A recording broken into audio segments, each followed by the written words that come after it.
자, 근데 분명한 거는 여러분, 이 한국어가 이 세상, 이 전 세계 언어 중에 가장 배우기 어려운 언어 중에 하나라고 하더라고요.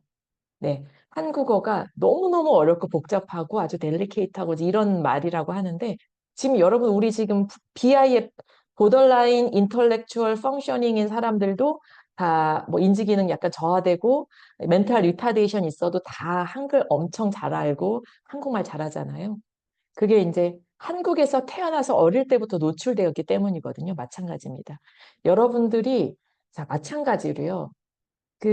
내 부모님이 아주 넉넉하게 자본주의를 잘 알고 자본주의를 잘 활용해 왔고 또 실제 어떤 부자로서 그렇게 잘 살고 계시고 투자를 너무 성공적으로 잘해왔고 이런 분들이라면 그렇게 여러분들도 사실 확률이 아주 높고요.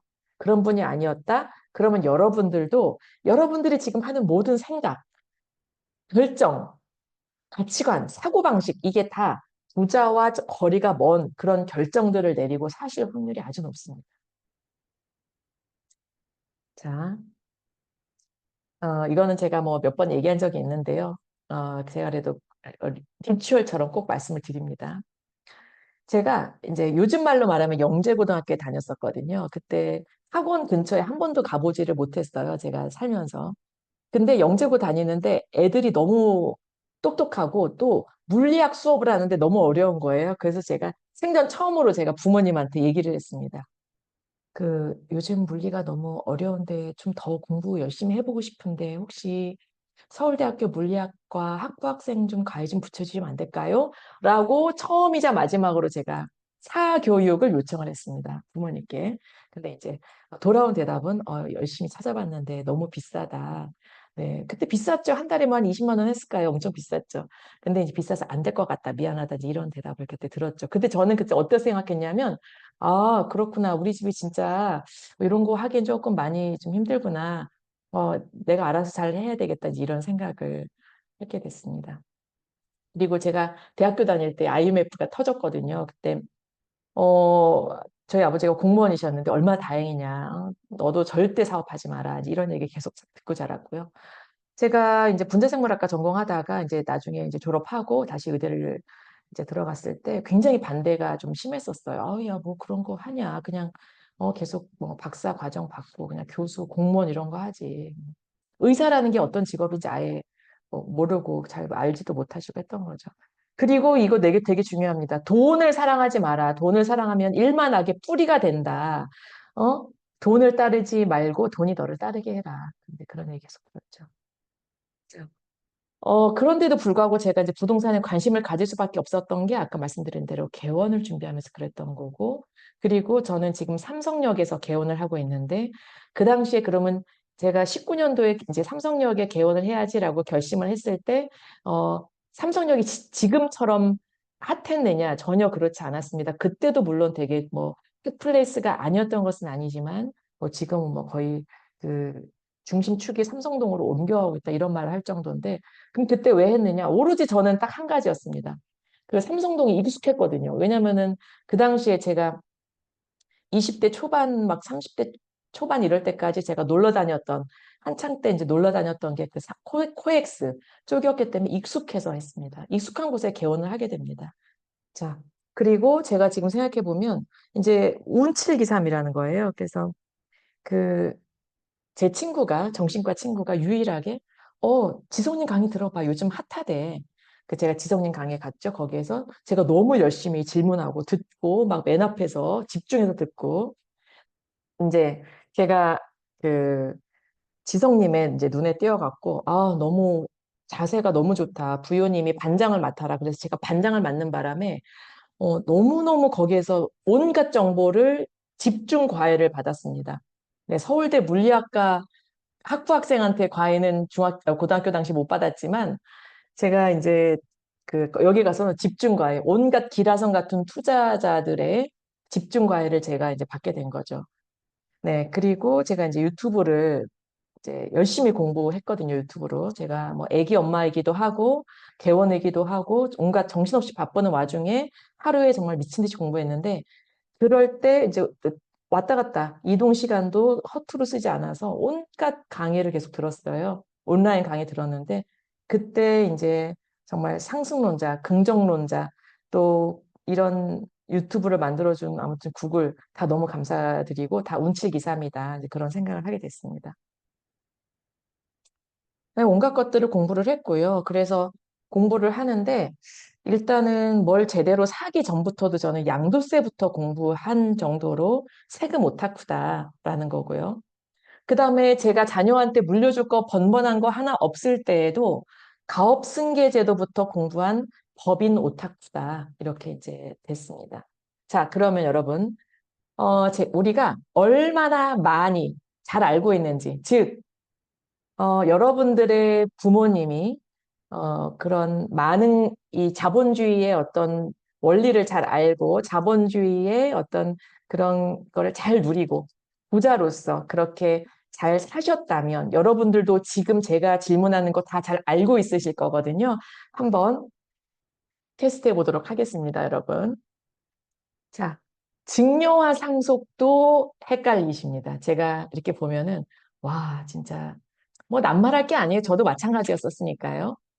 증여와 상속 중에 하나는 산 사람이고 하나는 죽은 사람입니다.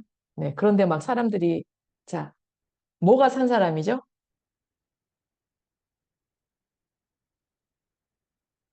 네, 증여가 산 사람이죠. 네, 그런데 이제 가끔씩 그래요. 오늘 우리 아버지랑 상속 때문에 지금 이야기하러 가요. 이제 이런 얘기들 하십니다. 네, 그럼 뭐 아버지한테 죽으라는 얘기도 아니고, 네, 절대 산 사람 죽은 사람 만들면 안 됩니다. 증여가 산 사람이고, 이제 증여가 산 사람한테 살아있을 때 주는 거고, 상속은 죽어서 받는 거가 상속이죠. 자, 그러면, 이 중에 받는 게 누굴까요? 증여자일까요? 수증자일까요? 수증자가 받는 사람 맞습니다. 자, 그러면 상속인과 피상속인 중에 뭐가 받는 사람일까요? 네. 자, 받는 사람은 누구예요? 상속인입니다. 네. 주는 사람이 피상속이고, 네. 자, 보시면 수증자가 받는 사람이 맞고요. 상속인이 받는 사람 맞습니다. 제가 지금 들으면 두 번 다시 까먹지 않게 제가 안내해 드리죠. 이거 강의 몇 번 들은 분들은 다 아실 거예요. 제 강의 들으신 분들은요. 자, 피상속인이 이제 죽은 사람이거든요. 즉, 피를 흘리고 죽었다. 이렇게 생각하시면 됩니다. 두 번 다시 안 헷갈립니다. 네. 자, 한편 비상속인도 있습니다. 비상속인이 뭘까요? 비상속인. 자, 어, 이런 거를 알면, 비상속인이 뭔지를 알면, 아, 우리 부모는 부자 부모구나라는 거를 미루어 짐작할 수 있습니다. 네. 네. 네. 상속 안 받는 사람, 상속에서 제외, 상속인이 아닌 사람, 자녀 있는 사람의 형제 등. 자, 여러분들의 부모님이 이제 이제 상당히 이제 수저와는 거리가 멀다. 직녀상속을 준비해 왔다, 젊을 때부터. 이러면 이제 비상속인의 개념을 다 알고 계실 겁니다. 비상속인은 뭐냐면은 손자, 손주, 그 다음에 며느리, 사위. 이게 이제 비상속인입니다. 이 개념은 매우 중요해져요. 나중에 상속 그런 거 관련할 때요. 자, 여러분들 테스트 해볼게요, 또. 내가 내일 죽으면 상속세가 얼마 나올까요? 몇 퍼센트 세율이 몇 퍼센트일까요? 자, 세율이 이렇습니다. 과세 표준에, 자, 10%, 20% 전혀 몰라요. 네. 네, 저도 전혀 몰랐습니다. 네, 전혀 몰랐습니다. 저도. 10%, 20%, 30%, 40%, 50%. 자, 이러니까 그 이건희 회장이 돌아가셨을 때, 네, 이건희 회장이 돌아가셨을 때 어때요? 50%를 낸 거예요. 네. 뭐 12조를 상속을 받았다나 그랬는데 이제 6조를 냈거나 뭐 그랬을 거예요. 그렇죠? 그러니까 우리나라가 뭐 이제 우리나라가 세계 최고의 상속세율을 자랑한다고 하잖아요. 일본이 우리나라랑 세율상으로 비슷해 보이지만 실질 그 세금은 훨씬 높다고 합니다. 우리나라가요. 그래서 실질적으로는 전 세계에서 1등이라고 합니다. 상속 그 세가요. 그래서 이렇게 된다는 거예요. 네. 이거는 이제 여러분들 외우셔야 돼요. 외우십시오. 1억, 5억, 1, 5, 10, 30 해서 1, 2, 3, 4, 5 이렇게 외우시면 되고요. 여러분 그런데 증여세와 상속세가 이율이 같습니다. 세율이. 그것도 아셔야 돼요. 그래서 우리가 상증법이라고 하죠. 상속증여세법이라 상증법이라고 합니다. 상속세율과 증여세율이 같아요. 그러면 어 이게 되게 중요하면서도 되게 큰 차이가 있거든요. 상속세와 증여세가 같은데 아주 큰 차이가 있어요. 자, 뭐냐면 상속세는 죽은 사람, 피상속인이 얼마를 남겼냐, 즉 30억 원을 초과해서 남겼다. 그럼 50% 무조건 때려요. 자, 이게 상속세고요. 증여세율은 똑같은데, 세율은 똑같은데, 없는 사람 기준으로 이제 세금을 매깁니다. 즉, 예를 들어서 자녀가 막 수만 명이었어요. 뭐 좀 말이 안 되지만 아무튼 막 그래서 결국에 한 명당 쪼개졌다라고 하면 어 이게 이제 쪼개져서 증여를 하면 받은 사람 기준으로 하게 된다는 겁니다. 이게 되게 중요한 차이거든요. 그렇기 때문에 여러분들은 무조건 상속 죽을 때 재산을 쪼그려뜨리고 죽어야 돼요. 바꿔 말하면 부자들은 어떻게 하냐면요. 살아있을 때 증여를 엄청 합니다. 살아있을 때. 왜냐? 죽었을 때 상속세는 지금 그 죽은 사람 재산으로 다 퉁치거든요. 근데 살아있을 때 증여하는 거는 누가 받았냐, 언제 받았냐, 두 개로 나뉘어서 착착착착 증여할 수가 있어요. 그렇기 때문에 무조건 부자들은 증여를 많이 합니다. 어릴 때부터, 아기 때부터. 그래서 어떻게 하냐면요. 여기 보시면 10년간 증여재산 공제가 있습니다. 즉, 10년에 한 번씩은 증여세 없이 줄 수 있다는 겁니다. 그래서 배우자한테는 10년에 6억 원씩 가능하고요. 네, 족보죠. 맞습니다. 그 다음에, 어, 직계 존속. 즉, 그 위로 올라가는 거예요. 위로 올라갈 때는 부모한테 5천만 원씩. 그 다음에 그 아래로 내려갈 때도 5천만 원이고요. 그 다음에 미성년자는 2천만 원. 그 다음에 친족은 1천만 원. 네, 그 외장 영원. 이렇게 해서 보통 면세점 증여라고 하죠. 면세점 증여들을 어떻게 하시냐면 태어나면서부터 그래서 이걸 조금 또 아는 분들이 간혹 있어요. 네, 그러면 나 이거 아니까 그러면 우리 부모님은 어떤 부자 부모님인가 하실 수도 있지만 한번 들어보세요. 그래서 어떻게 하냐면은요, 부자들은 태어나자마자 0살에 애들한테 이제 2천만 원을 줍니다.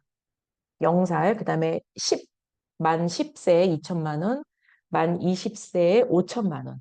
이렇게 이제 주게 되는 거죠. 성인부터는 5천만 원이거든요. 자, 그럼 벌써 성인 됐을 때 9천만 원으로 시작할 수 있는 거죠. 하지만 부자들이 이렇게 할까요? 그렇게 하지 않죠. 여기 보면은 1억 원까지는 10%잖아요. 그래서 어떻게 증여를 하느냐? 태어나자마자 0살짜리 애한테 1억 2천만 원을 줍니다. 그러면 2천만 원은 공제되니까 1억에 대해서 10%인 1천만 원 세금을 내고 1억 2천만 원을 아이한테 주죠. 걔가 10세가 돼요. 10세가 되면은 또 1억 2천만 원을 증여를 합니다. 그러면 또 1천만 원 증여세 내죠. 그 다음에 성인이 되면 1억 5천만 원을 증여합니다. 이렇게 하면 벌써 얘는 20세가 됐는데 벌써 수중에 공식적으로 신고된 금액이 3억 넘게 이제 있는 거예요. 그렇게 시작을 하죠. 자, 그런데 이렇게 해서 어느 세월에 증여를 하겠느냐. 정말 부자들이 있거든요. 정말 부자들 어떻게 해요? 여기 5억 원, 20% 이거 활용합니다. 왜냐고요? 여러분들이 5억을 버는, 5억은 이제 여기 모든 과 선생님들이 계시지만 그래도 한 3억 정도로 한번 해볼게요. 연봉 2억이다, 3억이다. 엄청 높잖아요. 자, 즉, 우리 애가 태어나자마자 5억 2천을 줍니다. 그런데 20%밖에 안 들어가는 거예요. 1,000만 원. 1,000만 원만 내면 되거든요. 물론 좀 자세하게 하면 또 좀 다르겠지만 어쨌든 이런 이렇게 낮은 금액이 없습니다. 그래서 부자들은 직녀에 목숨을 건다. 막 직계 비속한테도 직녀하고 아까 그 세대 생략 직녀도 하고 아주 다양한 방법을 한다. 이런 거를 모른다. 나는 좀 이제 우리 부모가 부자와 거리가 멀었다라고 일단은 미루어 짐작할 수 있다는 거예요. 여러분들은 이런 걸 아셔야지 여러분들이 부자가 되면서 또 준비하고 자녀들을 또 이렇게 이런 거 가르치고 할 수 있겠죠.